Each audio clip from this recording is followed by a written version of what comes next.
আচ্ছা, নমস্কার। ড্রিম গার্ডেনে আপনাদের প্রত্যেককে স্বাগত। না, আজকের যে ভিডিওটি আমি আপনাদের সঙ্গে শেয়ার করতে চলেছি এই গোলাপ গাছ নিয়ে।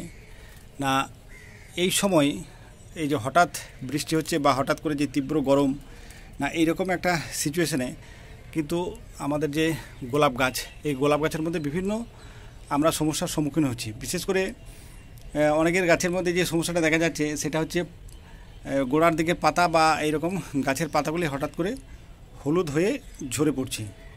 দেখুন, আমারও অনেক গাছ আছে এখানে, আপনাদের দেখায়। এই গাছগুলির পাতা মোটামুটি ঠিক ওরকমভাবেই আস্তে আস্তে আস্তে আস্তে দেখুন ঝরে পুরোপুরি গাছ একেবারে ফাঁকা হয়ে গেছে। এই দেখুন গোড়ার দিকের বেশ কিছু গাছ দেখায়। এই দেখুন এই গাছটাকে দেখায়। ম্যাক্সিমাম গাছই দেখুন গোড়ার দিকের পাতা সব হলুদ হয়ে হয়ে কিন্তু ঝরে পড়ছে। না, দেখুন এর কিছু কারণ আছে। না, প্রথম যে কারণটা সেটা হচ্ছে এই যে ওয়েদারের যে হঠাৎ যে চেঞ্জ, অর্থাৎ হঠাৎ এই যে ঠান্ডা এবং তার সঙ্গে যে তীব্র গরম এবং তার সঙ্গে অতিরিক্ত যে বৃষ্টিপাত, না এর ফলে যে সমস্যাটা তৈরি হয় আমাদের প্রত্যেকেই, যেমন আমাদের নিজেদের মধ্যেই হঠাৎ যদি এরকম বৃষ্টি বা হঠাৎ গরম পড়লে যেরকম আমাদের শরীর খারাপ হয়, বিশেষ করে সর্দি জ্বর এরকম ধরনের যে সমস্ত লক্ষণ, তা গাছের মধ্যেও কিন্তু এরকম ধরনের কিছু সমস্যা তৈরি হয়। অর্থাৎ গাছ ঠিক এরকম একটা ওয়েদার কন্ডিশানে নিজেদেরকে কিন্তু একেবারে পুরোপুরি স্ট্রেসের মধ্যে নিয়ে চলে যায়। অর্থাৎ পুরোপুরি গাছ কিন্তু একটা স্ট্রেসের মধ্যে ভুগতে থাকে এবং ওই স্ট্রেসের মধ্যে ভুগতে থাকা গাছের মধ্যে কিন্তু এই যে সমস্ত লক্ষণ আমি বললাম, এইরকম ধরনের লক্ষণগুলো কিন্তু আস্তে আস্তে আস্তে আস্তে ফুটে ওঠে। তাই এই সময় সবথেকে যে ভাইটাল বিষয় যেটা, অর্থাৎ আমাদেরকে কিন্তু আলাদাভাবে আমাদের এই গোলাপ গাছের যত্ন নিতে হবে। না, সর্বপ্রথম দেখুন, অতিরিক্ত বৃষ্টির ফলে আমাদের এই যে মিডিয়াগুলো কিন্তু সব একেবারে সবসময় এক প্রকার বলতে পারেন ভিজে থাকছে। এবং এই ভিজে থাকার ফলে আমাদের যারা আমরা মাটির মিডিয়াতে গাছ করি, না এই মাটি কিন্তু উপরের যে অংশ, এই উপরের অংশটা পুরোপুরি কিন্তু টাইট হয়ে যাচ্ছে। এবং এই উপরের অংশটা যখনই টাইট হয়ে যাবে তখনই কিন্তু এই মাটির মধ্যে অক্সিজেনের যে ফ্লো, অর্থাৎ অক্সিজেনের যে চলাচল, এই অক্সিজেনের চলাচল কিন্তু আর নর্মালভাবে কিন্তু হবে না। মানে পুরোপুরি অক্সিজেনের সাপ্লাইটা বন্ধ হয়ে যাবে। এবং গাছের মিডিয়াতে যদি অক্সিজেনের ফ্লো বন্ধ হয়ে যায় তাহলে পরে কিন্তু গাছের মধ্যে এই স্ট্রেসটা সবার আগে লক্ষ্য করা যায়। তাহলে আমাদেরকে যেটা করতে হবে, যখনই এই বৃষ্টি বন্ধ হয়ে যাবে, তা বৃষ্টি বন্ধ হওয়ার পরপরই কিন্তু আমাদেরকে এই যে এই মিডিয়াটা একটু শুকিয়ে গেলে ভালো করে কিন্তু আমাদেরকে এই মিডিয়াটা খুশিয়ে দিতে হবে, যাতে এয়ার ফ্লোটা যেন ভালো হয়। এই বর্ষায় কিন্তু আমাদের এই যে গাছ, এই গাছকে কিন্তু বন্ধুরা অবশ্যই কিন্তু খুব ভালো মানের যে ফাঙ্গিসাইড, সেই ফাঙ্গিসাইড কিন্তু স্প্রে করতে হবে। তাহলে এখন প্রশ্ন হলো যে ফাঙ্গিসাইড আমরা স্প্রে কখন করব? না, আমরা প্রত্যেকেই জানি যে ফাঙ্গিসাইড সাধারণত বিকালের দিকে আমরা স্প্রে করে থাকি, একটু সন্ধ্যের দিকে। কিন্তু যখনই বৃষ্টি হবে তখনই কিন্তু এই ফাঙ্গিসাইড স্প্রে করা যাবে না। এই ফাঙ্গিসাইড স্প্রে করার একটা নিয়ম আছে, অর্থাৎ প্রত্যেক মোটামুটি 15 দিন অন্তর অন্তর আমরা আমাদের গাছের মধ্যে এই ফাঙ্গিসাইড স্প্রে করব।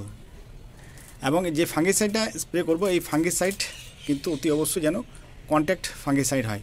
এবং আমি রেগুলারলি মোটামুটি যে কন্ট্যাক্ট ফাঙ্গিসাইড স্প্রে করে থাকি সেটা আপনার রিডোমিড গোল্ড। কারণ রিডোমিড গোল্ডের মধ্যে কিন্তু আপনার ম্যাঙ্গোজেব যেটা, সেই ম্যাঙ্গোজেব আছে আপনার 64%। তা সেই জন্য কিন্তু যদি আপনারা রিডোমিড গোল্ড ইউজ করতে পারেন, তাহলে রিডোমিল এই বর্ষায় কিন্তু আপনার গাছকে ফাঙ্গাসের হাত থেকে বাঁচার জন্য কিন্তু এই রিডোমিল গোল্ড কিন্তু খুব ভালো একটা অপশন। সেই জন্য মোটামুটি মাসে 2 বার, সে যদি সারা মাস একটানা বৃষ্টি হয় তাতেও কোনো অসুবিধা নেই, কিন্তু মোটামুটি অ্যাভারেজ আপনাকে 2 বার যে কোনো দুটি ফাঙ্গিসাইড আমি বলে দিলাম কন্ট্যাক্ট ফাঙ্গিসাইড স্প্রে করবেন। সেই স্প্রে করলে তাহলে কিন্তু গাছের মধ্যে এই যে ডাইব্যাক বা যে পাতার মধ্যে যে দেখুন এই যে কালো কালো যে স্পটগুলো, এই যে কালো কালো স্পট যেগুলো, সবই এগুলো ফাঙ্গাসের লক্ষণ। এই জিনিসগুলো কিন্তু আস্তে আস্তে আস্তে আস্তে ঠিক হয়ে যাবে।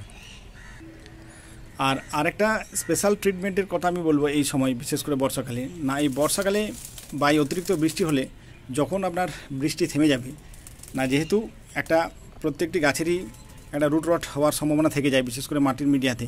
তা সেই জন্য এই রুট রট অর্থাৎ শেকড় যাতে আমাদের পচে গাছ নষ্ট না হয়ে যায়, তা সেই জন্য যখনই বৃষ্টি থেমে যাবে বা এই নিম্নচাপ যখনই আপনার কেটে যাবে, ঠিক সেই সময় মোটামুটি আমি যেটা বলছি যে একটা সপ্তাহের কিন্তু আপনাদের আলাদা করে স্পেশাল কিন্তু রুট ট্রিটমেন্ট করতে হবে। এই রুট ট্রিটমেন্ট যদি আমরা প্রত্যেকেই করতে পারি তাহলে কিন্তু এই আপনার ওয়েদার চেঞ্জ হয়ে যাওয়ার পরও আমাদের গাছে কিন্তু ডাইব্যাক বা বিভিন্ন ধরনের যে রুটের সমস্যা, এই রুটের সমস্যাটা কিন্তু আসবে না।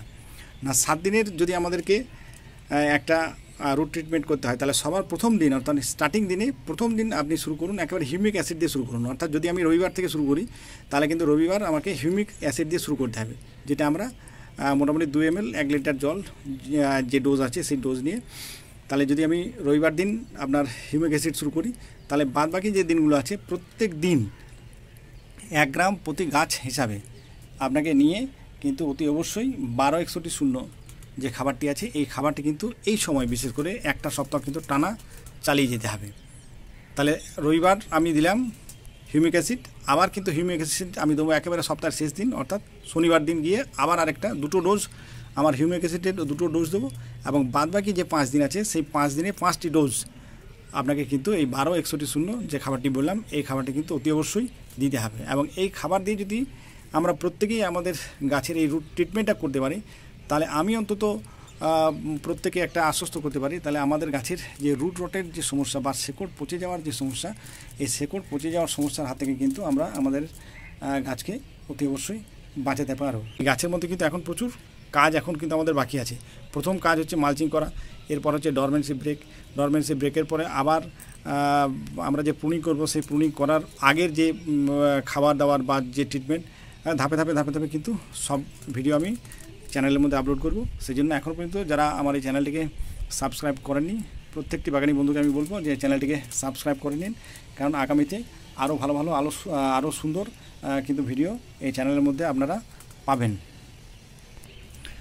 আর সবশেষে আরেকটা কথা বলি না, এই সময় বিশেষ করে যখন অতিরিক্ত বৃষ্টি হচ্ছে এই সময় যতটা পারবেন নিজেদের গাছকে কিন্তু নিট অ্যান্ড ক্লিন রাখার চেষ্টা করবেন, এবং এই গাছের যে গোড়া এই গোড়াগুলো কিন্তু পরিষ্কার রাখবেন। তাহলে পরে কিন্তু এই ফাঙ্গাস বা ডাইব্যাক বা রুট রট এই যে বিভিন্ন ধরনের যে সমস্যা, এই সমস্যা থেকে কিন্তু আমরা আমাদের গাছকে বাঁচাতে সক্ষম হব। বিশেষ করে এই যে গাছের মধ্যে থাকে এই দেখুন পুরনো পাতা যেগুলো আস্তে আস্তে আস্তে আস্তে এই দেখুন শুকিয়ে গেছে, এই সমস্ত পাতা কিন্তু গাছের মধ্যে রাখলে হবে না। এই আস্তে আস্তে আস্তে কিন্তু গাছকে পুরোপুরি নিট অ্যান্ড ক্লিন রাখতে হবে। যত এই বর্ষায় যত আপনার গাছকে পরিষ্কার পরিচ্ছন্ন আপনি রাখতে পারবেন, আপনার গাছের ফিউচার কিন্তু ততই ভালো হবে, এবং আগামী শীতে কিন্তু তত ভালো আপনি ফুল পাবেন। বন্ধুরা, আজকে ভিডিওটি এই পর্যন্তই। ভিডিওটি ধৈর্য ধরে শেষ পর্যন্ত দেখার জন্য অসংখ্য ধন্যবাদ। ভালো থাকবেন, সুস্থ থাকবেন।